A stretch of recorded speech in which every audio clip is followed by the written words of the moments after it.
오늘 보실 하나님의 말씀은 마태복음 13장 3절부터 9절 말씀이 되겠습니다.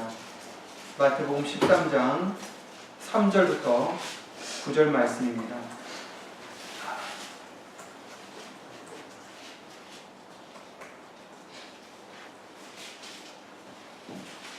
마태복음 13장 3절부터 9절 말씀 다 함께 예수 이름으로 읽겠습니다.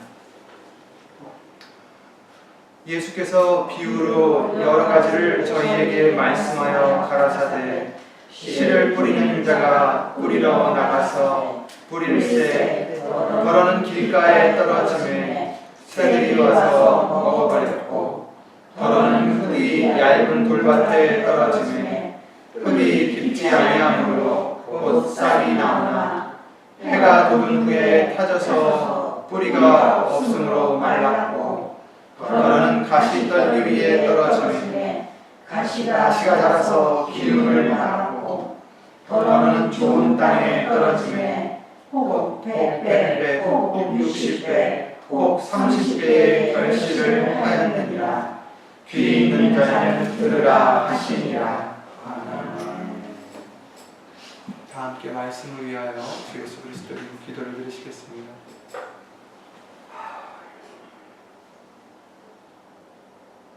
우리의 기쁨이 되시는 주 예수 그리스도 이름으로 오신 전지전능하신 하나님, 오늘도 우리에게 말씀으로 깨끗함을 받고 예수의 이름으로 깨끗함을 받아 예수님의 은혜의 보좌까지 나아가는데 부족함이 없는 우리가 되게 해주심을 주 예수 그리스도 이름으로 감사드리며 영광을 돌려드립니다.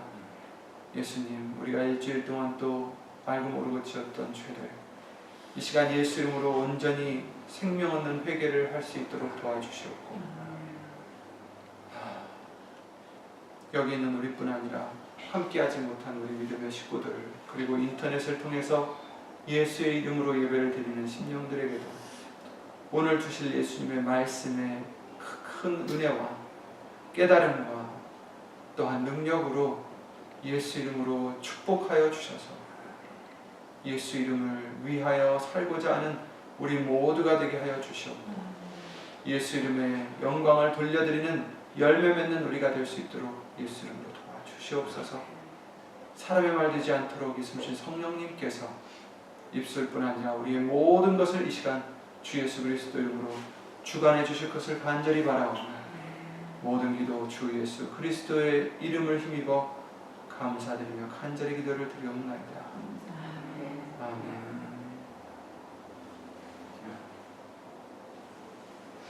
예수 이름으로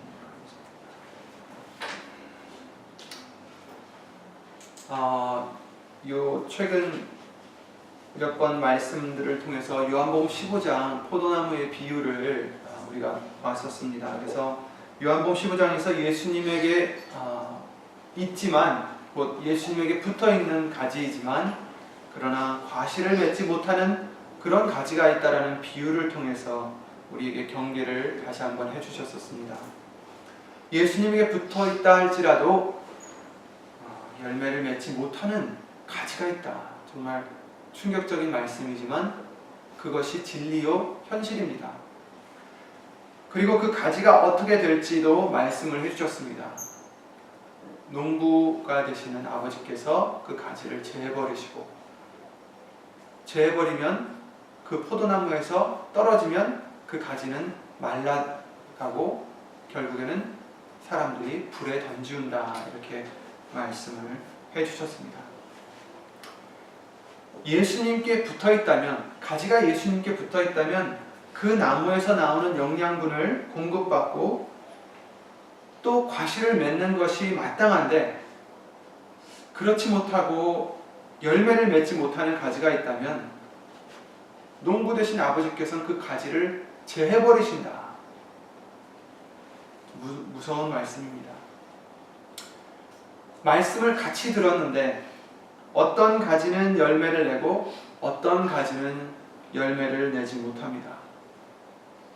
어떤 사람은 말씀을 순종하며 나가며 열매를 맺어서 예수님을 닮아가는 사람이 있는가 하면, 어떤 사람은 말씀은 듣되 순종치 못하고 오히려 외식만 늘어가고 회칠한 무덤같이 그런 악한 열매를 맺는다는 현실입니다. 왜 그럴까요? 예수님의 말씀에 능력이 없어서일까요? 그건 아니죠. 예수님의 말씀은 능치 못하심이 없다라고 누가복음 1장 37절 말씀을 통해서 알려주셨습니다. 하나님이 하시는 말씀은 그리고 헛되이 돌아오지 않고 반드시 하나님의 뜻을 이루고 돌아온다라고 말씀을 하셨습니다. 이사야서 55장 11절이죠.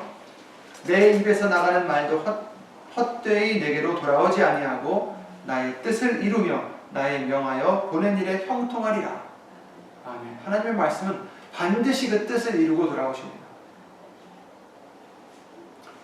문제는 어디에 떨어졌느냐인데 예수님께서는 씨 뿌리는 오늘 본문의 말씀의 비유로 그 이유를 알려주십니다. 그래서 오늘은 4가지 지금 뿌려진 땅들이 있었는데 그 중에 오늘은 먼저 2가지만 보도록 하겠습니다. 먼저는 길가에 뿌려진 씨라고 말씀하셨습니다. 씨를 뿌리는 자가 뿌리러 나가서 뿌릴새 더러는 길가에 떨어지매 새들이 와서 먹어버렸다. 이렇게 말씀하셨습니다. 이때 예수님이 살아계실 당시에 그때 밭의 주위에는 가끔 작은 길들이 있었다고 합니다.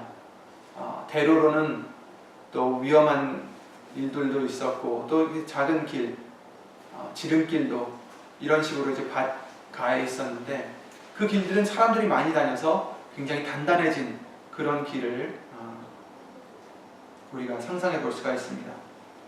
씨가 떨어져도 땅이 너무 단단하여서 씨가 땅속으로 들어가지 못하고 그저 흙 위에 있을 때 새들이 와서 그 씨들을 먹어버립니다. 우리가 알다시피 땅은 마음을 상징하고 이것은 악한 자가 와서 그 마음에 뿌린 말씀의 씨를 빼앗음을 상징한다 하십니다. 오늘 본문의 말씀 19절 말씀에 보시면 나와 있죠. 아무나 천국 말씀을 듣고 깨닫지 못할 때는 악한 자가 와서 그 마음에 뿌리온 것을 빼앗나니 이는 곧 길가에 뿌리온 자다라고 말씀해 주십니다. 이렇게 길가라는 것은 우리의 굳어진 마음, 단단해진 우리의 완악한 마음을 상징합니다. 그리고 지금 읽으셨던 19절 말씀과 같이 천국 말씀을 듣고 깨닫지 못한 자다 이렇게 말씀하십니다. 마가복음 8장 17절에서도 예수님께서 그 제자들에게 왜 깨닫지 못하느냐 하시면서 마음이 둔하냐 이렇게 물어보십니다. 둔하다라는 이 말씀은 바로 굳은 마음을 뜻합니다. 단단해진 완악한 마음. 왜 깨닫지 못하느냐? 너희들 마음이 굳어있느냐? 이런 뜻입니다. 마음이 굳어지면 단단해지면 깨닫지 못함을 여기서도 예수님이 말씀해 주시는 거죠.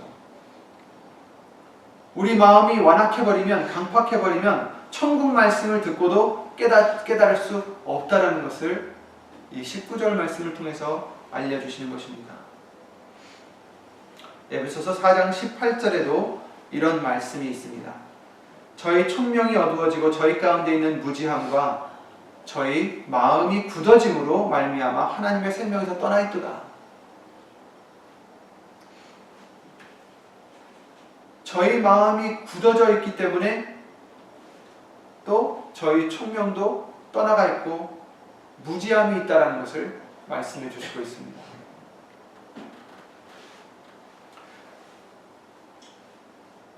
마음이 굳어지면 이처럼 촌명이 어두워진다. 깨달음이 없다라는 것을 말씀하십니다. 제자들이 왜 저들에게는 비유로 말씀하시는지 물었을 때 예수님이 뭐라고 말씀하십니까? 마태복음 13장 오늘 15절 말씀을 함께 보시겠습니다. 15절을 보시면 이 백성들의 마음이 완악하여져서 그 귀는 듣기에 둔하고 눈은 감았으니 이는 눈으로 보고 귀로 듣고 마음으로 깨달아 돌이켜 내게 고침을 받을까 두려워함이라 하였느니라. 그러나 너희 눈은 봄으로 너희 귀는 들음으로 복이 있도다. 아멘. 마음이 완악해지면 들어도 보아도 깨달을 수 없다라는 것입니다.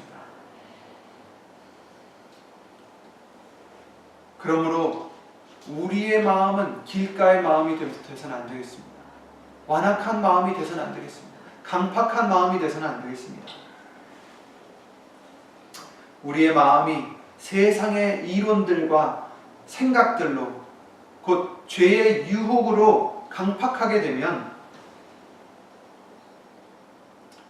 히브리서 3장 13절 말씀에 나와 있어요. 죄의 유혹으로 강팍하게 된다. 완악해진다. 그러면 말씀을 들어도 우리는 깨달을 수가 없습니다. 19절 말씀대로 악한 자가 와서 그 마음에 뿌리운 것을 그나마 빼앗아 갑니다. 그러면 당연히 열매를 맺을 수가 없고 그리하면 재앙을 당한다 말씀하시는 거죠. 그래서 히브리서 3장 15절 말씀에 우리에게 경고하시기를 성경에 일렀으되 오늘날 너희가 그의 음성을 듣거든 노하심을 격동하실 때와 같이 너희 마음을 강팍히 하지 말라 하였으니. 아멘. 말씀을 들을 때 마음을 강팍하게 하지 말아라.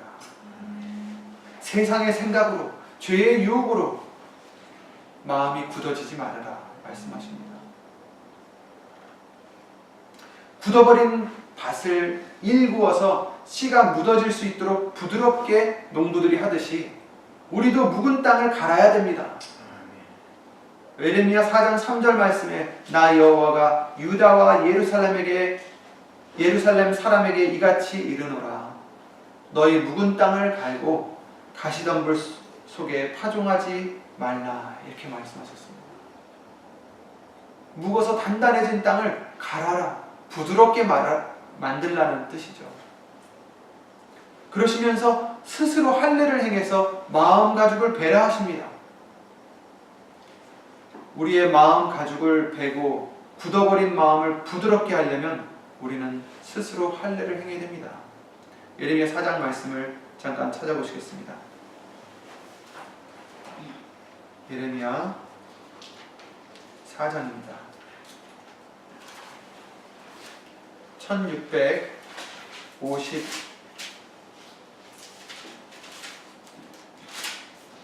55페이지에 있네요. 제 성경에는요.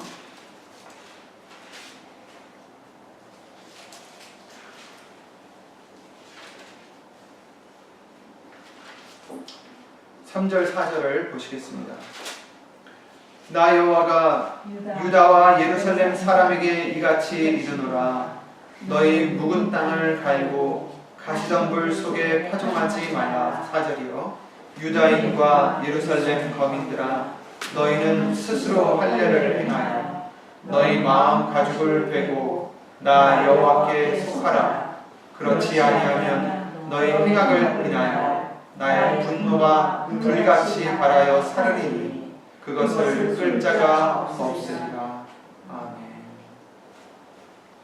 여기서도 행악을 인하여 악한 열매를 인하여 하나님께서 그 분노가 불같이 발하여 살라버린다라고 말씀하셨습니다. 묵은 땅을 갈아라. 어떻게 갑니까? 스스로 할례를 행해서 마음 가죽을 베고 나 여호와께 속하라. 이렇게 말씀하십니다. 우리는 마음 가죽을 베고 굳어버린 마음을 부드럽게 하려면 스스로 할례를 행하라 말씀하셨는데, 하지만 예수님이 우리에게 원하시는 할례는 손으로 하지 않는 할례라고 하셨습니다. 골로새서 2장 11절이죠. 또 그 안에서 너희가 손으로 하지 아니한 할례를 받았으니 곧 육적 몸을 벗는 것이요 그리스도의 할례니라. 아멘. 그러므로 우리가 해야 될 할례는 육신적으로 받는 할례가 아니라, 손으로 하는 할례가 아니라 육적 몸을 벗는 할례다. 육신의 소욕을 벗는 할례고 내가 죽어지는 할례라는 것입니다. 내가 죽어지는 세례라는 것입니다. 그것이 바로 그리스도의 할례니라. 그래서 로마서 2장 28절 29절 말씀을 통해서도 대저 표면적 유대인이 아니요 표면적 육신의 할례가 아니라 오직 이면적 유대인이 유대인이며 할례는 마음에 할지니, 마음에 할지니 심령에 있고 의문에 있지 아니한 것이라. 그 칭찬이 사람에게서가 아니라 다만 하나님에게서니라. 아멘. 사람이 할례를 받은 사람을 인정하고 칭찬하는 게 아니라 우리의 칭찬은 마음에 하는 할례고 우리의 칭찬은 하나님에게로서 나는 칭찬이다라는 것입니다. 예수님이 인정해 주시는 할례가 우리가 받아야 될 할례입니다. 이 육적 몸을 덮는 그리스도의 할례, 이 마음에 하는 할례는 그러면 어떻게 우리가 할 수 있을까요? 육신적으로도 할례를 할 때는 칼을 가지고 그 피를 베듯이 마음에 하는 할례는 검으로 비유해 주신 예수님의 말씀으로만 할 수가 있는 것입니다. 내 육신의 소욕들, 옛 사람들 이런 것들을 말씀의 검으로 베어내는 것입니다. 히브리서 4장 12절 말씀에 하나님의 말씀은 살았고 운동력이 있어 좌우의 날선 어떤 검보다도 예리하여 혼과 영과 및 관절과 골수를 찔러 쪼개기까지 하며 또 마음의 생각과 뜻을 감찰하나니 이렇게 말씀해 주셨습니다. 그리고 우리가 예수의 이름을 위해서 사는 우리가 되고자 할 때 굳은 마음을 예수님께서는 제해 주신다. 그리고 부드러운 마음으로 우리에게 주신다라고 약속해 주셨습니다. 에스겔서 36장 말씀을 함께 펴보시겠습니다. 잘 아시는 말씀이지만 에스겔서 36장 우선 24절부터 28절 말씀을 보시겠습니다. 에스겔서 36장 1209페이지에 있습니다. 제 성경은 구약성경 1209페이지에 있는 에스겔서 36장 24절부터 우선 28절 말씀까지 보시겠습니다.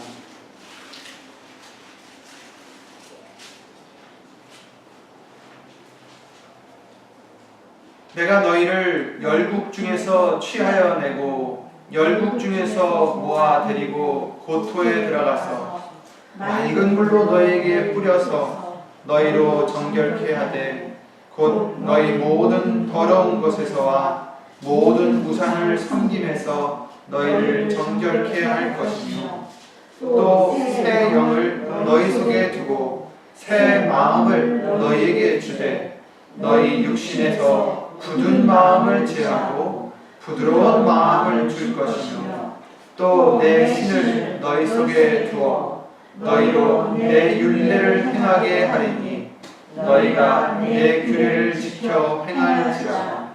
내가 너희 열조에게 준 땅에 너희가 거하여 내 백성이 되고 나는 너희 하나님이 되리라. 아멘. 이 말씀대로 하나님께서는 우리의 굳은 마음을 제해 주시고 부드러운 마음으로 우리에게 주신다. 성령을 주셔서 우리 속에 두셔서 하나님의 말씀을 깨닫고 행할 수 있도록 하게 해주신다. 그렇게 될 때는 우리가 하나님의 백성이 되고 하나님이 우리의 하나님이 되신다. 이렇게 말씀해 주십니다. 정말 더러웠던 우리, 죄로 인해서 더럽고 굳은 마음으로 정말 버려질 수밖에 없었던 우리를 하나님께서는 어떻게 하신다고요? 우리를 모아서 고토에 들어가서 맑은 물로 예수님의 말씀으로 우리에게 뿌려서 너희로 정결케 하되 모든 더러운 것에서와 모든 우상 섬김에서 너희를 정결케 할 것이며 새 영을 너희 속에 두고 새 마음을, 부드러운 마음을 우리에게 주신다. 어떤 마음입니까? 바로 예수 그리스도의 마음이죠. 이와 같이 해주시는 것을 그 이유를 22절에 우리에게 알려주셨습니다. 22절 보시면 그러므로 너는 이스라엘 족속에게 이르기를 주 여호와의 말씀에 이스라엘 족속아 내가 이렇게 행함은 너희를 위함이 아니요 너희가 들어간 그 열국에서 더럽힌 나의 거룩한 이름을 위함이라. 열국 가운데서 더럽힘을 받은 이름 곧 너희가 그들 중에서 더럽힌 나의 큰 이름을 내가 거룩하게 할지라. 내가 그들의 목전에서 너희로 인하여 나의 거룩함을 나타내리니 열국 사람이 나를 여호와인 줄 알리라. 나 주 여호와의 말이니라. 아멘.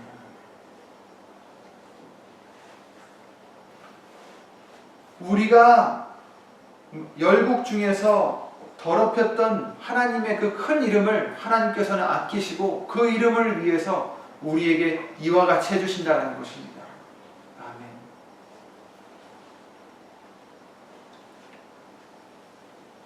우리가 굳은 마음을 제하고 부드러운 마음으로 받기 위해서는 그러므로 어떻게 해야 됩니까? 하나님이 이렇게 하시는 목적대로 우리는 해야 되는 거죠. 하나님의 이름을 위해서 살아가야 되는 것입니다. 그것이 방법입니다. 하나님이 아끼시는 예수의 이름을 우리도 아끼고 그 이름을 우리도 경외하고 골로새서 3장 17절 말씀과 같이 말이나 일에나 다 주 예수의 이름으로 영광 돌리면서 할 때에 우리 마음은 굳은 마음이 제하여지고 부드러운 마음으로 이제 예수님의 말씀을 깨닫고 깨달음으로 또한 행하여 열매를 맺을 수 있게 해주실 줄 믿습니다. 그래서 예수의 이름을 경외하는 것이 완전한 지혜라고 해주신 것입니다. 굳은 마음은 말씀을 깨닫지 못한다고 아까 말씀을 드렸잖아요. 그죠? 마음이 굳어지면 말씀을 들어도 깨닫지 못합니다. 새가 와서 다 낚아갑니다. 악한 자가 와서 빼앗아 갑니다. 예수의 이름을 경외하는 것이 완전한 지혜라 하신 것은 우리가 예수의 이름을 경외하고 예수의 이름을 위해서 살아갈 때 이 에스겔서 36장 말씀대로 하나님께서는 우리의 굳은 마음을 제해 주시고 부드러운 마음으로 주시기 때문에 새 영을 주시기 때문에 그 하나님의 신으로 말미암아 우리가 비로소 말씀을 깨달을 수 있고 완전한 지혜를 얻어서 깨달을 수 있고 또한 하나님의 뜻을 행할 수 있는 우리가 될 수 있다는 것입니다. 바리새인들이 말씀을 읽지 않아서 공부를 안 해서 하나님의 뜻을 모르고 죄를 지었던 것이 아닙니다.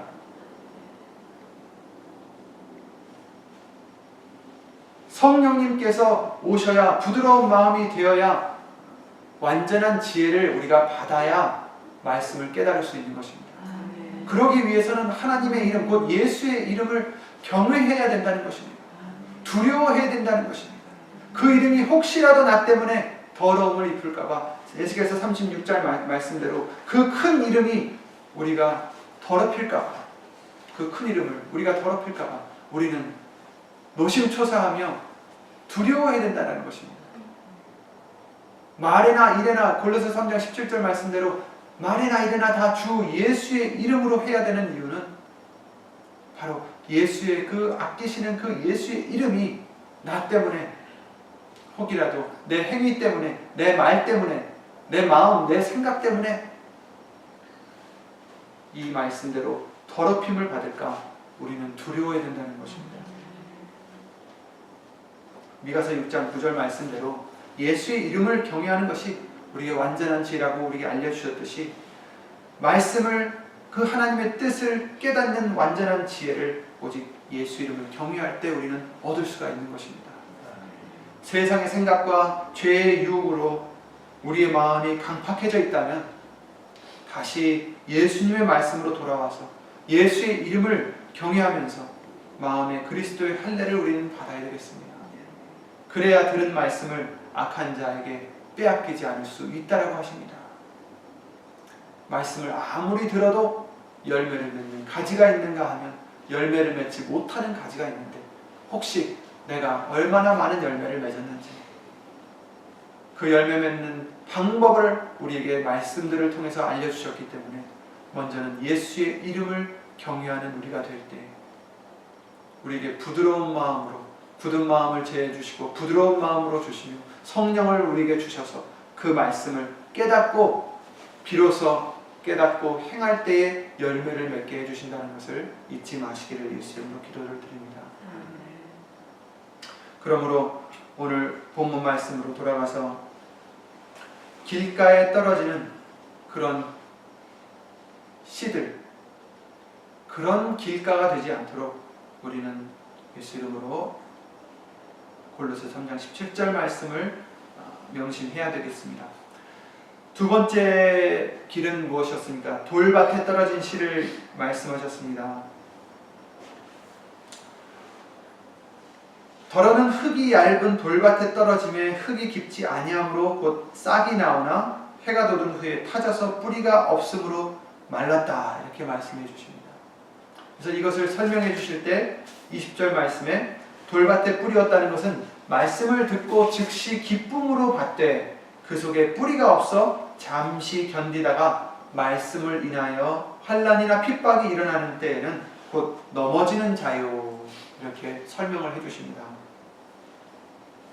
말씀을 들을 때에는 이 사람들은 그 말씀을 다 빼앗기는, 깨닫지 못하는 자가 아닙니다. 깨달아서 받을 때는 즉시 기쁨으로 받는다 하셨어요. 그런데 뿌리가 없다. 말씀이 좋고 기쁨으로 받아도 뿌리가 없으면 잠시밖에 견딜 수 없다라고 하십니다. 말씀을 인하여 환난이나 핍박이 오면 곧 넘어지는 자다, 이렇게 말씀하셨죠. 우리가 말씀을 들을 때 입으로든 마음으로든 아멘 하면서 우리가 말씀을 기쁘게 받아도 자신에게 해가 되는 일이라면 그 말씀을 버리고 자신의 소욕을 쫓는 그런 자들을 뜻합니다. 말씀보다는 자기의 기분이 더 중요해서 말씀에선 용서하라 하셨는데, 예수님, 이런 경우에는 나는 이런 경우는 어떻게 용서할 수 있겠습니까? 용서를 못합니다. 사랑하라 하셨는데 이런 사람은 어떻게 사랑할 수 있습니까? 사랑 못합니다. 자기의 생각이 더 커서 말씀 앞에 온전히 엎드리지 못합니다. 내 이익이 말씀보다 더 중요하고 내가 나쁜 소리 듣는 것이 더 중요해서 그것이 싫고 예수님의 영광보다는 내 영광에 치우치는 그런 사람들입니다. 말씀을 들을 때는 아멘하며 할렐루야 하지만 그러나 정작 문제가 생겼을 때는, 말씀으로 인하여 환난이 올 때는 자기의 것을 취하고 자기 몸살이기에 바쁩니다. 그렇지만 성경은 뭐라 말씀하십니까? 우리가 예수님을 인해 핍박을 받으면 우린 복받은 자라 하셨습니다.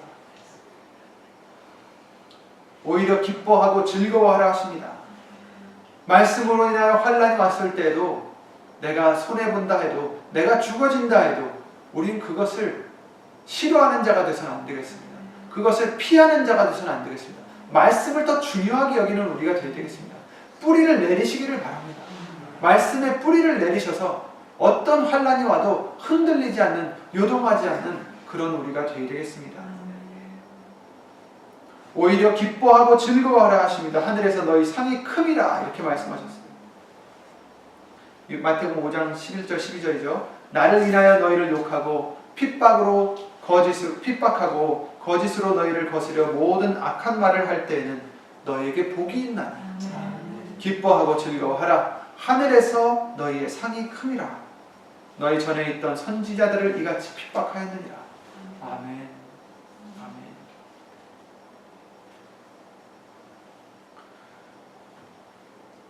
어떤 불이익이 와도 우리는 말씀을 더 경외하는 우리가 되어야 됩니다. 베드로전서 4장에도 12절 14절에도 그랬죠. 사랑하는 자들아, 너희를 시련하려고 오는 불시험을 이상한 일 당하는 것 같이 이상히 여기지 말고 오직 너희가 그리스도의 고난에 참여하는 것으로 즐거워하라. 이는 그의 영광을 나타내실 때에 너희로 즐거워하고 기뻐하게 하려 함이라. 아멘. 너희가 그리스도의 이름으로 욕을 받으면 복 있는 자로다. 영광의 영 곧 하나님의 영이 너희 위에 계심이라. 이렇게 말씀해 주셨습니다. 아멘. 우리가 지는 것 같지만 지는 게 아닙니다. 우리가 손해보는 것 같지만 손해보는 게 아닙니다. 내 자존심보다 더 중요한 것이 말씀입니다. 내 자존심보다 더 중요한 것이 영생입니다. 예수님입니다. 그러니까 어떤 일을 당하시더라도 먼저 내 자존심을 돌아보지 마시고 내 이익을 따지지 마시고 내 행위로 말미암아 혹이라도 예수 이름이 더럽힘을 받을까, 그것을 먼저 예수님과 같이 생각할 수 있는 우리가 되어야 되겠습니다. 예수님께서도 내가 12영이나 더 되는 천사들을 불러서 난 부릴 수 있다 하셨습니다. 하지만 그렇게 하면 어떻게 말씀이 이루어지겠느냐.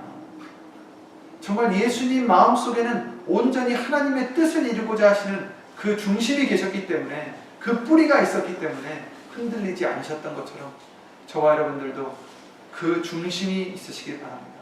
예수의 이름의 영광을 위해서 말씀을 이루기 위한 중심이 있으시길 바랍니다. 우리는 무슨 일이 있어도 하나님의 말씀을 사람의 말로 받지 말고 하나님의 말씀을 받음으로 두려움으로 받아서 흔들리지 말아야 되겠습니다. 이사야서 26장 3절 말씀을 통해서 주께서는 심지가 견고한 자를 평강의 평강으로 지키신다라고 하셨습니다. 이는 뭡니까? 심지가 견고한 자가 뭡니까? 고집이 센 자를 얘기하는 게 아닙니다. 심지가 견고한 자를 평강에서 평강으로 지키시리니 이는 그가 여호와를 주를 의뢰함이니이다. 심지가 견고한 자는 예수님을 의뢰하는 자입니다. 말씀을 의지하는 자입니다. 눈으로 보이는 것을 현실로 착각하지 않고 말씀을 현실로 믿으며 흔들리지 않는 자입니다.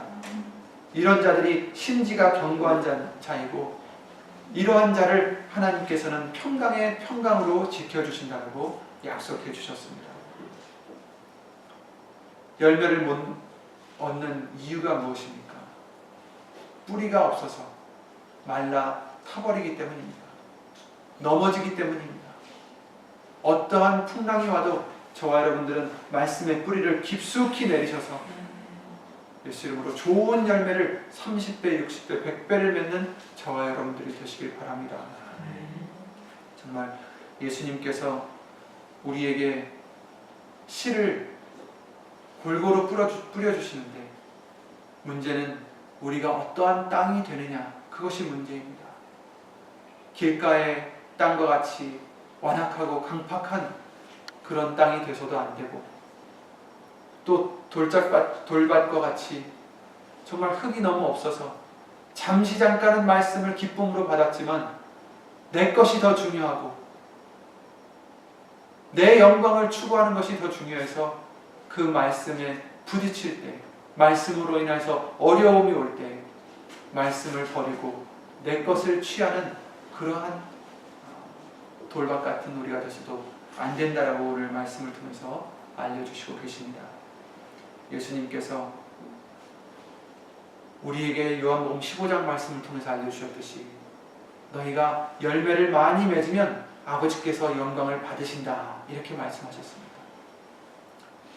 예수의 이름으로 우리가 경외함을, 예수의 이름을 위해서 그 이름이 혹시 나로 말미암아 더러워지지 않을까, 정말 그런 두려운 마음으로 내 언행을 삼가하고 예수의 이름을 힘입어 우리가 살아가는 저와 여러분들이 되실 때 하나님께서는 우리에게 굳은 마음을 제해 주시고 부드러운 마음으로 예수 이름으로 많은 열매를 맺을 수 있는 그러한 밭으로 삼아 주실 것을, 만들어 주실 것을 믿습니다. 예수님으로 우리 여기 있는 우리뿐 아니라 정말 예수 이름을 위해서 사는 우리 모든 심령들 어디에 계시든지 정말 예수 이름으로 예수님이 기뻐 받으시는 그러한 많은 열매를 맺는 귀한 가지가 되시기를 예수 이름으로 기도드립니다. 주 예수 그리스도 이름으로 기도드리고 주기도 마치겠습니다.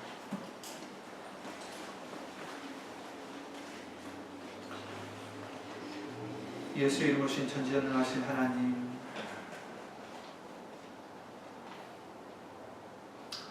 씨 뿌리는 비유를 통하여 우리에게 어떠한 땅이 되었는지, 어떠한 마음으로 예수님의 말씀을 받는지 다시 한번 돌아볼 수 있도록 도와주심을 예수 이름으로 감사드립니다. 과연 나는 얼마나 많은 좋은 열매를 맺었는지, 아니면 아직도 말씀을 듣기는 듣는데도 열매를 맺지 못하는 것은 아닌지, 그 이유가 무엇인지 말씀을 통해서 예수 이름으로 항상 돌아볼 수 있도록 도와주시옵고, 오늘 주신 말씀대로 예수의 이름을 경외함으로, 그 이름을 귀히 여김으로 좋은 땅이 되어, 좋은 마음이 되어 주 예수 그리스도 이름으로 열매를 맺어 영광을 돌려드릴 수 있는 우리가 될 수 있도록 주 예수 그리스도 이름으로 도와주시옵소서. 여기 있는 우리뿐 아니라 함께하지 못한 믿음의 식구들과 인터넷을 통해서 예수의 이름을 힘입어 예배를 드리는 심령들을 위해도 하나님의 크신 사랑과 예수님의 귀한 그 은혜와 예수신 성령 하나님의 교통하심과 운행하심 영원토록 함께해 줄 것을 믿사옵고 주 예수 그리스도 이름으로 감사드리며 간절히 기도를 드리옵나이다. 하늘에 계신 우리 아버지여, 이름이 거룩히 여김을 받으시오며 나라의 마옵시며 뜻이 하늘에서 이룬 것 같이 땅에서도 이루어지이다. 오늘날 우리에게 일용할 양식을 주옵시고 우리가 우리에게 죄 지은 자를 사하여 준 것 같이 우리 죄를 사하여 주옵시고 우리를 시험에 들게 하지 마옵시고 다만 하늘에서 구하옵소서.